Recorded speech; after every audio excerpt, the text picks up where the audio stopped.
जय जगन्नाथ सांग मैंने लान होती को आपण मान स्वागत। काली तो आम देखिले गणेश केमती चतुरतार सहित माता पार्वती और पिता शिव चारिपटे तीन थर बुली आसिले। आज आम जाना आरुणी विषय। जड़े ऋषि आश्रम रही अनेक पिला पाठ पढ़ुले। आग काल पिला माने स्कूल जाऊ नथिले, से माने ऋषि का आश्रम रोते। छुआ बेलू माँ बापा मैंने आश्रम छाड़ी दौले।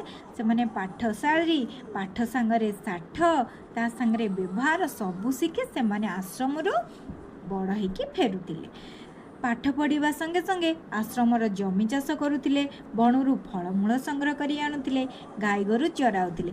एसबू जिनस भी आश्रम शिखा जाऊला। सांग माने दिने गुरुजी पाखरे बसी पिला माने पाठ पढ़ुले। यही समय बहुत वर्षा है। वर्षा लगी रहिबारु आश्रम जमी रे पानी धार चलिला। आजिकाली पिला माने कौन वर्षा है स्कूल जाऊना, किंतु आरुणी जिते पाठ पढ़ुले से बहुत वर्षा है। गुरुजी आरुणी बोली गोटे छात्र को पाखक डाकी कहले। गुरुजी कौन कहले ना आरुणी की पाखक डाकिले। कहले आरुणी मो पाखक ये आसिल। आश्रम जमीर हुड़ा भांगी जाइए। जमी सब हुड़ा थाए ना, तेणु से हुड़ा भांगी जाइए।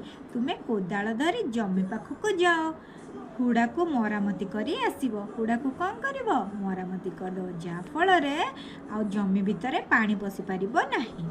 मेघ बरसुए, आकाश रे बिजुली मारुए। आरुणी गुरुजी कथा मानी आश्रम जमी पाखक गले। कौटिकी गले? आश्रम जो जमी रे पानी जाऊए बारी से जमी पाखक आसिले। कोदाल माटी हाणी हुड़ारे पकाइले। कोदाल माटी हाणिले, आणिकी हुड़ा को बंद करने को लगिले। घाई मुहरे जोर पानी सुओ चलु थाए। जिते माटी पकईले भी आरुणी से पानी घाई रे धोई हो जाए। जमा घाई बांधी है नहीं। आरुणी घाई पाखरे जिते सारा माटी पकईले भी किछि हैला नहीं। आरुणी माटी हाणी हाणी हालिया गले। छोट पिला ना केते माटी हाणिबे, किंतु हुड़ारे होइतिबा घाई को बंद करि पारले नाही। किछि उपाय न देखे से घाई मुहरे शोईगले। जमती देखले पानी बंद है नहीं, से कौन कले ना से घाई मुहरे शोईगले। घाई बाटे पानी बहवा बंद हो गला। घाई बाटे आ पानी बसलानी, किंतु पानी रे पड़ी रहा जो आरुणी देह हाथ ठंडा हो गला। से हलचल न हो अचेत हो पड़ी रहे, कारण देह पानी माड़ होता ना। बेसी पानी माड़ हबारू से अचेत हो गले। संध्या बेल को गुरुजी आरुणी को खोजिले। समस्ते कहले से आश्रम को फेरी नहांती। गुरुजी बड़ व्यस्त हो पड़े।